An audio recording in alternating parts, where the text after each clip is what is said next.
Past 5 and first this morning, Albuquerque police need your help in finding a pair of burglars who they say stole a woman's credit card and almost instantly made an ID to match it. Police believe these two women could be behind even more crimes. And now they're hoping these this video lands the pair behind bars. According to investigators, they walked into the CVS at Manal and Eubank on Wednesday. Police say they racked up more than $350 on a stolen credit card there and at a nearby Albertsons. And here's where it gets interesting. Police say those ladies stole a purse from a nearby dance studio and within just minutes made a New Mexico ID to match the stolen credit card. And look closely here. You can see that one lady has a sleeve of tattoos on her right arm. Police say their operation is like nothing they've seen before. What was surprising, though, is they had the New Mexico driver's license pre-made, ready to go to correlate to the credit card. So something we haven't really seen before, within 20 minutes making a fake ID. Police think these two could be to blame for a lot of auto break-ins, too, in the northeast part of the city. If you do recognize them, you're asked to call 242-COPS. Happening right now, Santa Fe police are searching for a fugitive who they say is very dangerous. Rafael Dominguez was spotted last week near Henry Lynch Road in Agua Fria. Investigators say Dominguez and another man shot and killed an 18-year-old in a mobile home park 5 years ago. Months before that, he and another man shot at a clerk during an armed robbery. Police say he is extremely dangerous and has ties to the cartel. Dominguez is believed to be armed and was last seen wearing a camo shirt and camo pants. If you know where he is, you're asked to call police. 5:03 right now, an electrical worker is out of the job and in serious trouble after APD says he was using his company's warehouse like an ATM. According to a criminal complaint, a day after James Hancock asked to take copper wire out to a job site, GPS in Hancock's truck shows he drove it to a scrap company in Santa Fe instead. So that scrap company's owner not only returned $1,000 worth of copper wire, but told authorities that Hancock had been selling them wire for years. He was fired and now faces felony fraud and embezzlement charges that could get him 3 years behind bars if convicted. First responders say intense training is preparing them for the worst. Bernalillo County Sheriff's deputies and fire officials, along with Albuquerque ambulance members, participated in active shooter training last night at the Cottonwood Mall. The situation? A mock active shooter. As part of this exercise, they were told that a gunman was armed and had already shot some victims inside of the mall. As we came in, we were able to find that individual, get the area cleared, and immediately bring in our rescue personnel who immediately evac those patients out and got them into an ambulance and transported to local hospitals. We've gone through some previous trainings earlier this year and late last year. We just wanted to put those to the test and see how both organizations could work together. BCSO says they've already trained at other high-traffic area-like schools across the county. They say the mock scenarios also help them become a little more familiar with the layout of these different buildings. Developing this morning, Bernalillo County is taking another look at a prime piece of real estate that's up for sale. Commissioners say they could use a building to house their operations and lower costs. News 13's Catherine Mazzone is in the Newsplex with more on how this building could improve customer service for you. Catherine? That's right, Adam. Alvarado Square would offer the county more than 280 square feet of space. The county first looked at the property back in 2013, but negotiations fell through. Now the owners have dropped the asking price by more than $5 million. Commissioners tell me the county has been looking for a building in which they could fit their operations for 10 years now. Alvarado Square looked like a good buy several years ago. The county had money, but there were issues like parking. Now owners have dropped the asking price from $11.1 million to $6 million. That doesn't account for another $15 million in work the building needs and another $650,000 for parking. Those that support the purchase say the $21 million price tag isn't much more than it would cost to renovate the buildings the county already owns. And they say the sale of those buildings could offset the price tag of Alvarado Square, dropping it even lower than the original asking price. We spoke to Commissioner Maggie Hart-Stebbins, who says the purchase makes sense. She says the county commission needs to look long-term and do what's best for the taxpayers in the long run. If a new building will lower our ongoing operational costs and provide better service for our customers at the same cost as staying where we are, then it's a good investment. Now, Hart-Stebbins says the county could pay the purchase off in 5 years. She also adds there has already been interest in the other properties the county owns. Adam, back to you. Catherine, thank you. The county is set to discuss that purchase at tomorrow's commission meeting, but not everybody's on board. And coming up in our next half hour, we'll tell you why some are calling it a bad buy. Happening today, work begins on one of the runways at the Sunport. Workers will be making repairs on the east-west runway. Sunport officials say it has not been reconstructed in almost 20 years, and sections of concrete are starting to fail.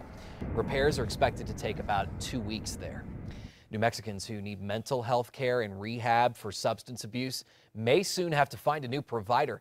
According to the Santa Fe New Mexican, Arizona-based law Frontera is leaving the state, claiming it's losing money.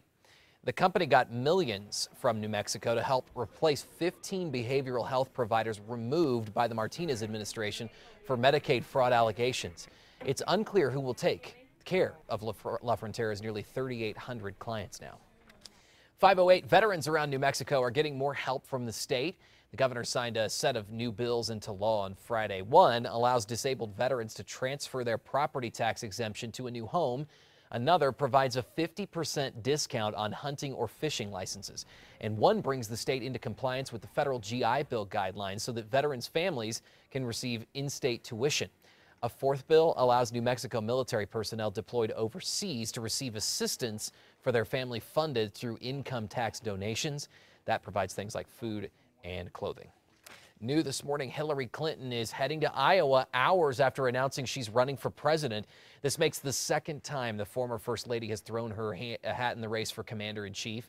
Clinton made her announcement in a video released yesterday. She is holding her first campaign event in Iowa this week. A 4-year-old boy is back with his parents this morning after creating some big chaos in Washington, D.C. On Sunday afternoon, that child ran through the North White House grounds to climb on a bike rack. A Secret Service managed to catch up with the child, who wasn't hurt. This was the second time in as many days that a major lockdown had happened in Washington. On Saturday, a man committed suicide in front of the Capitol building. Time is 5:09. Then thank you. 5:32. Bernalillo County has been wanting to consolidate for years, and as it stands, they're spread out across a handful of buildings in the downtown area. Now commissioners think they have a solution that could help to lower costs and improve customer service in the long run. But as News 13's Catherine Imzone found out, not everybody's on board with that. Catherine? That's right, Adam. The county is looking at Alvarado Square on Silver Avenue downtown. It would cost more than $21 million to renovate the place and figure out parking.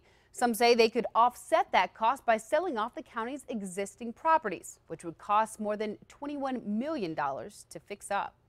We're going to spend $21 million that we don't have to buy a building that we don't need to save $20 million that we don't have to spend. Commissioner Wayne Johnson says there's no urgency in fixing up those other properties. Plus, Johnson worries it might not be so easy to get rid of those existing buildings, and then offsetting that $21 million Alvarado Square price tag wouldn't be so easy. Johnson says consolidating might make things more convenient for customers, but he doesn't expect it to save the county much money. He says it would be a different story if the county had the money to spend like it did the first time they looked at the property. We had the money, we had the reserves at the time. Well, the county's been overspending, and the treasurer's loss accelerated the crisis that we're in right now. It's just not the time to be out shopping for a new house. Johnson says, like several years ago, there's still an issue of parking. Proponents of the purchase say, as it stands now, the county already pays $100,000 to the city for parking each year. Back to you, Adam. Catherine, thank you. Commissioners will discuss that purchase at tomorrow's meeting. Developing right now, the Albuquerque School Board is negotiating a final contract with a new superintendent. Over the weekend, the board announced they chose Dr. Luis Valentino to lead the district. Valentino is currently a top administrator in San Francisco's school district. If his contract gets finalized, he'll have a full plate as head of the state's largest school district. Right now, he's tentatively scheduled to start July 1st. The district had to pay its last superintendent, Winston Brooks, a controversial $350,000 buyout to leave. Brooks was suspended for mocking Education Secretary Hannah Scandera on social media and was at the center of discrimination lawsuits. This morning, students at UNM are realizing that another tuition hike is on the way, but there is one way to get a semester for free. Tuition will increase 3% next year, but UNM Regents are giving students an incentive to graduate in 4 years.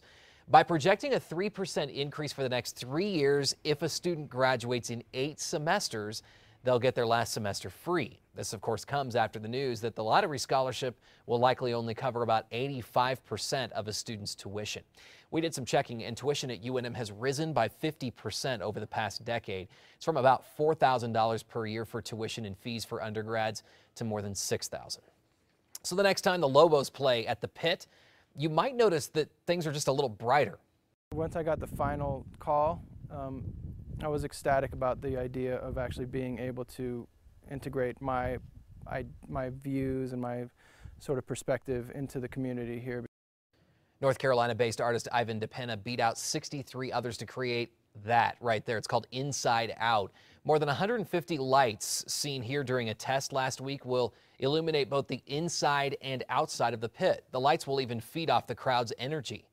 DePena was picked last March. He says it took 9 months of planning and 2 months to install these lights, and they already have a lot of people talking. Oh, the colors, the lights. Oh, that's awesome. I think that's nice. I think it looks pretty good. Yeah, that looks pretty cool. Yeah. You'll know where the pit is. Yeah. I like it. That'd be That's awesome. cool. Oh, that looks nice. Well, the lights won't be on permanently until mid-May. Get this, though, there's also a sunset mode where DePena says the lights will interact with the sky. He wouldn't say just how much the project cost. Also developing this morning, Albuquerque police are looking for a man who shot another man over the weekend. APD says 2 people got into an argument with the victim about 1 Sunday morning. Police say they didn't know each other, and eventually the shooter fired and hit the victim in the leg. Officers found him at an apartment complex near Jefferson and Montgomery, and at last check, the victim's condition was stable. No names have been released at this time. It is 5:36 on this Monday. A Pennsylvania mother is under arrest today, accused of leaving her 21-year-old son, quadriplegic son, in the woods alone so she could take a trip. A hiker made the discovery on Friday night. Police say the man does not speak and he needs a wheelchair to get around. They say 41-year-old Nia Parler laid him on the ground with only a blanket and a Bible at least a week ago. It's just unbelievable how we found him out there last night and see that kid laying there. It's heartbreaking to see that another human, especially your mother, can treat someone like that. According to police, Parler left for Maryland to visit her boyfriend, taking her other child, a 16-year-old, with her. Police say the man suffered a cut to his back that led to an infection as well as dehydration and malnutrition.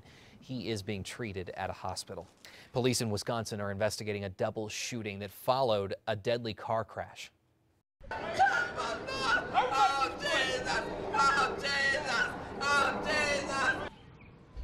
Dramatic moments after what happened. Police say a child was killed, hit and killed last night. The driver stayed but was killed during a confrontation. According to police, a 15-year-old boy who was near that scene was also shot. He died at the hospital soon after. Stop the violence! Stop the violence! Stop the violence! No names have been released. Neighbors say they're overcome with emotion, and the family says the violence does not represent who they are. A 1-year-old boy is dead, accidentally shot by his 3-year-old sibling in Cleveland. Police say a gun was left unattended when one of the boys got his hands on it. They say one adult was home along with several other children at the time of the shooting.